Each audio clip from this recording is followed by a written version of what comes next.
भाजपा के खिलाफ ही लड़ने वाले थे चुनाव, लेकिन मां के आदेश के बाद मनीष कश्यप ने कैसे पलट दिया फैसला।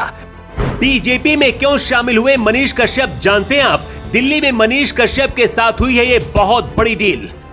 जेल से ही तय हो गई थी पूरी कहानी। दिल्ली से सीधा पहुंचा था फोन। कितना फायदा बिहार में दिला पाएंगे मनीष कश्यप। मनोज तिवारी बिहार से मनीष कश्यप को लेकर दिल्ली पहुंचे। इसके बाद जेपी नड्डा ने खुद मुलाकात की और मनीष कश्यप को पार्टी में शामिल कराया गया।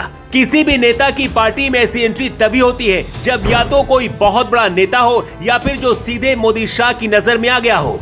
इसलिए मनीष कश्यप बीजेपी में क्यों शामिल हुए, उससे भी ज्यादा जरूरी ये जानना है कि आखिर अब बिहार में क्या होने वाला है। मनीष कश्यप जब जेल में बंद थे, उस दौरान उनकी मां ने कहा था कि मनीष को अब राजनीति के आसपास भी कभी नहीं आने दूंगी, क्योंकि उनको लगता था कि राजनीति के बीच पिसकर ही उनके बेटे को तमिलनाडु की जेल में बंद किया गया था। लेकिन वही मां अब मनीष कश्यप को आशीर्वाद देकर राजनीति में उतरने के लिए दिल्ली क्यों रवाना कर दिया, इसके बारे में आप जानकर हैरान रह जाएंगे।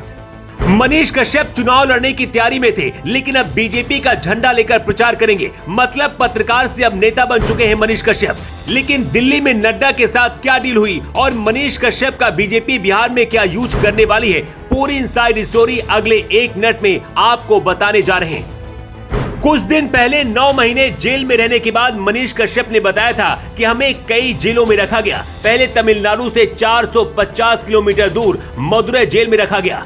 काला पानी की सजा से भी ज्यादा कड़ी सजा हमें दी गई। मनीष कश्यप ने कहा था, संसद पर हमला करने वालों को उतनी कड़ी सजा नहीं मिलती है, आतंकवादी को उतनी कड़ी सजा नहीं मिलती है जितनी कड़ी सजा मुझे दी गई। तमिलनाडु की जेल में रहने के दौरान और जेल से बाहर आने के बाद मनीष कश्यप आरजेडी नेता तेजस्वी यादव पर हमलावर थे। मनीष कश्यप के समर्थक लगातार उनके लिए आवाज उठा रहे थे। इस बात को बीजेपी समझ रही थी। मनीष कश्यप की लोकप्रियता कई मायनों में इतनी ज्यादा बढ़ गई थी कि खुद मनोज तिवारी उनकी रिहाई के बाद मिलने के लिए मनीष कश्यप के घर पहुंचे थे। उस दौरान की इन तस्वीरों को हर किसी ने देखा था। मनीष कश्यप के लिए बिहारियों के अंदर पागलपन और उनके समर्थन में जिस तरह की आवाज उठी, उससे उनकी ताकत का अंदाजा लगा। जेल से निकलने के बाद ही मनीष कश्यप ने ऐलान कर दिया था कि अब वो चुनाव लड़कर संसद तक जाएंगे। शायद मनीष कश्यप को ऐसा लग रहा था कि उनको बीजेपी टिकट देगी, लेकिन ऐसा तब नहीं हुआ। बीजेपी ने पवन सिंह को तो चुनाव लड़ने के लिए टिकट दे दिया था, लेकिन उस दौरान मनीष कश्यप को चुनाव लड़ने का टिकट नहीं दिया था। हालांकि बाद में पवन सिंह ने खुद बीजेपी के टिकट से चुनाव लड़ने से मना कर दिया था। बिहार के स्थानीय पत्रकार बताते हैं कि ये बात भी मनीष कश्यप को इतनी ज्यादा परेशान करने लगी थी कि उन्होंने तेजस्वी यादव की पार्टी से भी चुनाव लड़ने का मन बना लिया था। लेकिन बाद में बिहार की पश्चिमी चंपारण सीट से निर्दलीय प्रत्याशी बनकर उतरने का फैसला किया।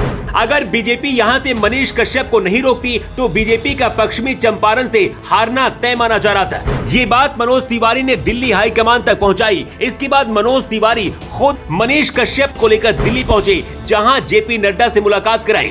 कहते दिल्ली में अमित शाह से भी मनीष कश्यप की मुलाकात हुई है।